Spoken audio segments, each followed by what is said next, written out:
The reviews for Netflix's Avatar the Last Airbender series are in, and they are mixed. Critically, it did It did well enough where it's now greenlit for 2 more seasons. I know plenty of people who enjoyed it, but I did not like it.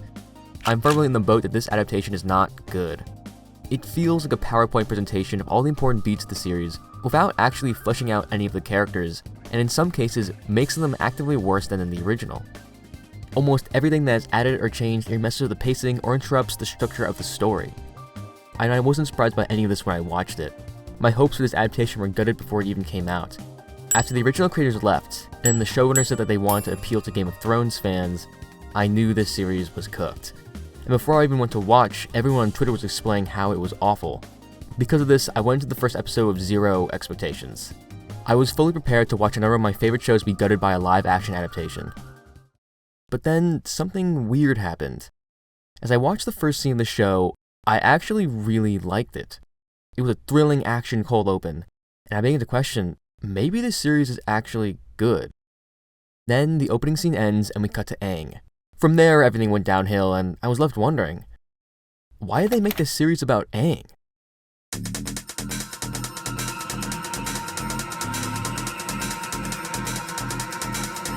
Now, what makes this opening scene so special, so exciting?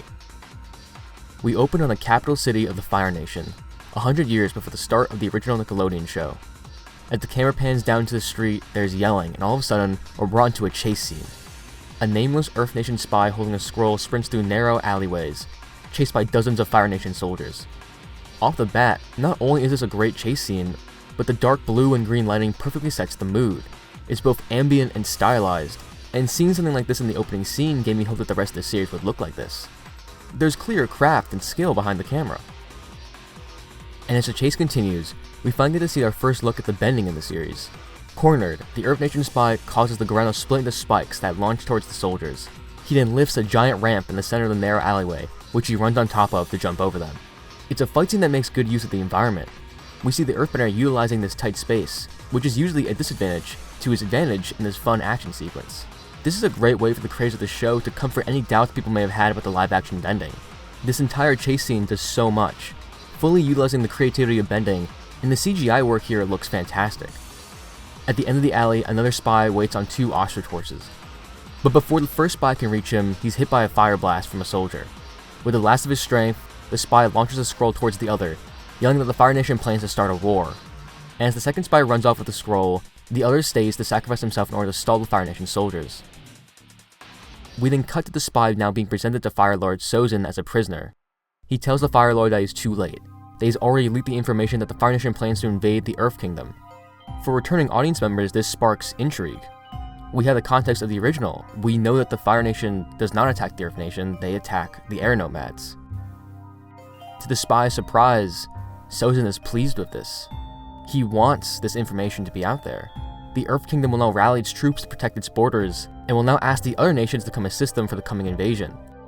An invasion that will never come. The entire world will have its eyes on the Earth Kingdom, and no one will be looking at the Air Nomads, the place where the next Avatar will be born. Wow, this was a really fun and interesting scene. It explores an interesting and unique insight into aspects of the series I wasn't expecting. The reveal of the Fire Nation purposely leaking fake information of an Earth Kingdom invasion in order to make the genocide of the Air Nomads easier is such a smart idea to explore. This new addition to the series feels genuinely meaningful, and it got me excited for what else was to come. And then the rest of the episode plays out. We leave this interesting war drama to go be introduced to Aang, where we watch the writers completely butcher all of his motivations and his original backstory. And by the time we finally reach the plot of episode 1 from the original, it feels like the writers are trying to stuff these characters into the same mood and tone that we saw in the opening scene, which just does not work. And this all goes back to what the showrunner said about wanting to appeal to Game of Thrones fans. It's so clear that the creators of the show wanted to create a serious war drama. They wanted to make their own Game of Thrones. So they try and convert the characters from the original show to fit this, but it just leads to all of them falling flat and lifeless, completely missing the point of what the original was trying to say. But that opening scene had me asking, why not just make a prequel series with the 100-Year War instead? Leave Aang and crew be, and focus on something that would actually fit the tone and story you want to tell.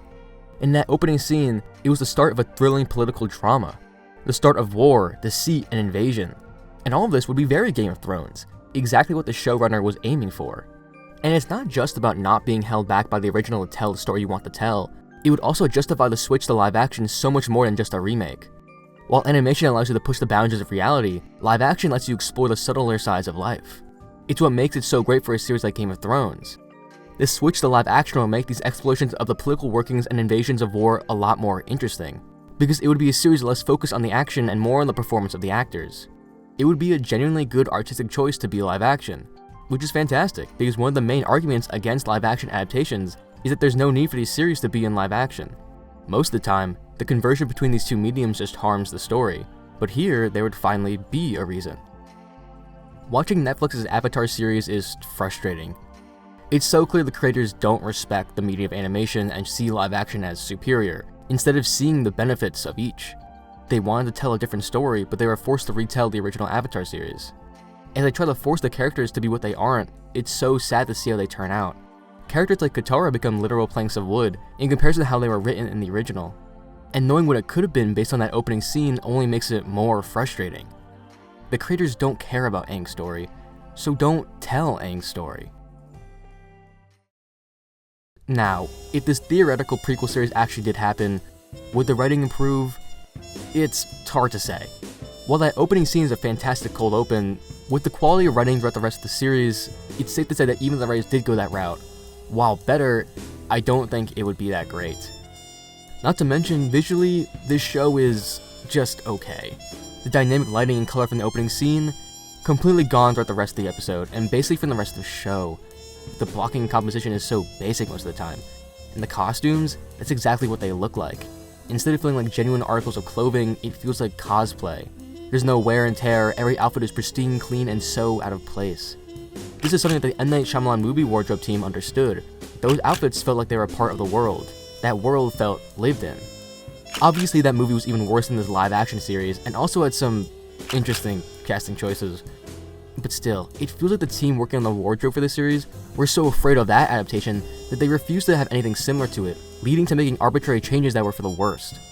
But that doesn't mean there isn't still potential. Hell, I didn't even really care about the story of the 100 Years' War, but after seeing the potential of that opening scene, I'm genuinely really interested now. The twist of the Earth Kingdom spy thinking the invasion is meant for his homeland, to him being confused to learn the opposite, and as the audience who knows what actually happens, feeling a click in our own heads before it's even stated feels amazing. It's such a fun concept and made me want more. This show pitched us on an idea that they then threw under the bus immediately. At the end of the day though, what we got was this mediocre adaptation that barely understands the characters of the original. And we get to have 2 more seasons of it now. Maybe they'll make some improvements, but I really doubt it. And honestly, I don't really care. I don't see myself watching them after being so disappointed with how this first one came out. But that opening scene can give us hope. Maybe one day, we can see a producer give an interesting idea like that the green light to be an actual production. Thank you to my patron Pink Pancreas for the support. If you want to support me more, my Patreon is linked in the description.